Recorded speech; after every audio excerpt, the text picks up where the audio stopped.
Bismillahirrahmanirrahim. Assalamualaikum warahmatullahi wabarakatuh. Perkenalkan, saya Tony Ardi, mahasiswa program studi pendidikan dasar Sekolah Pasca Sarjana. Pada kesempatan ini, saya ingin menyampaikan beberapa hal yang berkaitan dengan syarat-syarat para penuntut. Video ini saya buat untuk memenuhi salah satu tugas mata kuliah Problematika dan Inovasi Pendidikan dengan dosen Imam Haji Ihsan. Dalam kehidupan, ilmu merupakan suatu hal yang sangat penting. Dengan ilmu, kita bisa selamat di dunia maupun di akhirat. Sebagaimana firman Allah Subhanahu wa taala dalam Quran surat Az-Zumar ayat 9. A'udzu billahi minasyaitonir rajim. Qul hal yastawil ladzina ya'lamuna wal ladzina la ya'lamun innama yatadzakkaru ulul albab. Katakanlah, adakah sama orang-orang yang mengetahui dengan orang-orang yang tidak mengetahui? Sesungguhnya orang-orang yang berakallah yang dapat menerima pelajaran. Berangkat dari ayat tersebut, maka dapat dipahami bahwa manusia yang tidak terdorong untuk belajar atau mendapatkan kebenaran pada dasarnya mengingkari watak dasarnya. Karena belajar itu merupakan kebutuhan asasi manusia. Nabi Muhammad SAW dalam sebuah hadisnya bersabda, "Man arada dunya fa'alaihi bil ilmi, wa man arada al akhirata fa'alaihi bil ilmi, wa man aradahuma fa'alaihi bil ilmi." Barang siapa yang bermaksud untuk meraih dunia, maka tentunya baginya hanya dengan ilmu. Dan barang siapa yang ingin meraih akhirat, tentunya juga dengan ilmu. Dan barang siapa yang ingin meraih keduanya, tentunya juga itu dengan ilmu. Akan tetapi, bagaimana cara kita untuk memperoleh ilmu tersebut? Kita perlu memahami lebih banyak tentang syarat-syarat atau ketentuan-ketentuan yang harus dipenuhi dalam memperoleh ilmu. Mengenai hal ini, Syekh Az-Zarnuji dalam kitabnya tersebut menuliskan sebuah syair dari Sayyidina Ali bin Abi Thalib radhiyallahu anhu, di mana bunyi dari syair itu adalah Allah la tanalul ilma illa bisitatin sa'umbika an majmu'iha bibayanin dzakain wa hirsin wa istibarin wa bulghatin wa irsyadi ustadzin wa tuli zamanin. Ingatlah, engkau tidak akan mendapatkan ilmu kecuali dengan memenuhi 6 syarat. Saya akan beritahukan keseluruhannya secara rinci, yaitu kecerdasan, kemauan, sabar, biaya, bimbingan guru, dan waktu yang lama. Pertama, kecerdasan atau bahasa hadis tadi dzakain. Apa yang dimaksud dengan kecerdasan? Yang dimaksud di sini bukanlah orang yang ber-IQ tinggi atau berketerampilan hebat. Namun semua orang yang memiliki kemampuan untuk belajar. Semua orang tentu punya kemampuan dan potensi belajarnya masing-masing.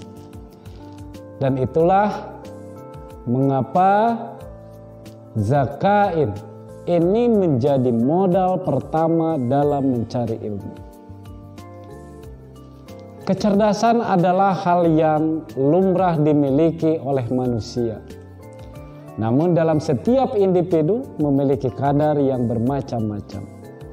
Sehingga dalam menuntut ilmu, kadangkala ada dari mereka atau si penuntut ilmu itu yang bisa memahami sebuah pengajaran sekali tangkap.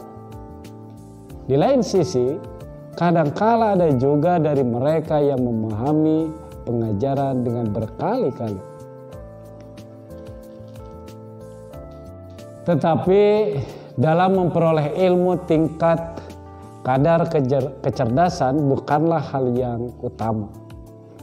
Namun kecerdasan hanya diharuskan ada tanpa melihat tingkat kadarnya.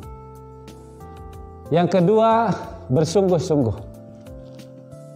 Atau ketekunan, atau ambisi, atau bahasa hadis tadi wahirsin. Meskipun seseorang sudah memiliki potensi dan kemampuan belajar, hendaknya ia memenuhi syarat yang kedua ini, yaitu ketekunan. Di mana ketekunan ini mengikuti semua proses pembelajaran yang ada.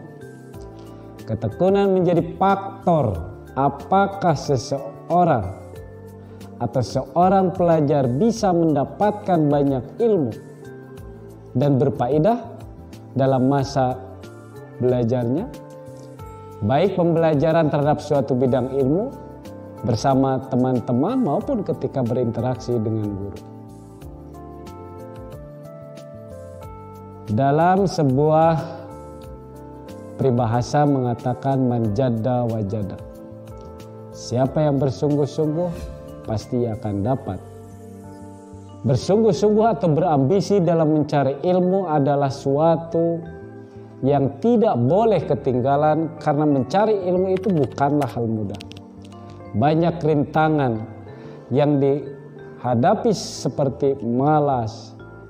Kita analogikan seperti seorang pelaut tidak akan lahir dari ombak yang tenang. Pun demikian seorang penuntut ilmu akan dihadang berbagai macam cobaan, berbadai-badai masalah, dan kita harus melaluinya dengan semangat. Dan tentunya terus bangkit saat terjatuh. Tanpa itu semua, mencari ilmu hanyalah sebuah perkataan tanpa adanya pelaksanaan atau implementasi, apalagi berharap sebuah hasil. Kemudian yang ketiga, syarat dalam mencari ilmu atau thalabul ilmi adalah kesabaran. Atau bahasa hadis tadi wastibarin. Yang ketiga, sabar ini dalam menuntut ilmu dibutuhkan kesabaran, sabar dalam belajar, sabar dalam diuji, sabar dalam segala hal yang kita alami dalam proses menuntut ilmu. Sabar dalam menjalani hukuman pun jika ada. Hidup ini adalah ujian. Pasti Allah akan uji kesungguhan kita dalam menuntut ilmu. Pepatah Arab mengatakan orang yang cerdas adalah orang yang tidak akan pernah berhenti belajar. Nah, kemudian yang keempat adalah biaya atau bahasa hadis dengan bulghah. Dalam menuntut ilmu tentu butuh biaya atau bekal. Tidak mungkin menuntut ilmu tanpa biaya atau bekal. Meskipun secara institusi pendidikan masih banyak mempersyaratkan biaya yang kadang menjadi kendala tersendiri. Namun modal yang terpenting sebagaimana disebutkan dalam kitab Ta'limu Ta'lim, dalam proses mencari ilmu, yang terpenting adalah adanya rezeki yang mencukupi kebutuhan hidup pokok sehari-hari. Kemudian yang kelima adalah bimbingan guru. Bahasa hadis dengan wa irsyadi ustadzin. Salah satu hal yang paling penting dalam menuntut ilmu adalah bimbingan dari seorang guru.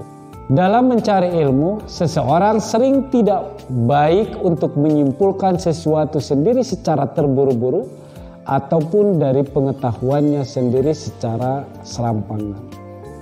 Sehingga petunjuk dan pengarahan dari seorang guru yang arif dan bijaksana menjadi penting. Kemudian yang terakhir, yang keenam adalah waktu yang lama atau watuli zamanin. Lama sebentarnya suatu proses belajar memang relatif.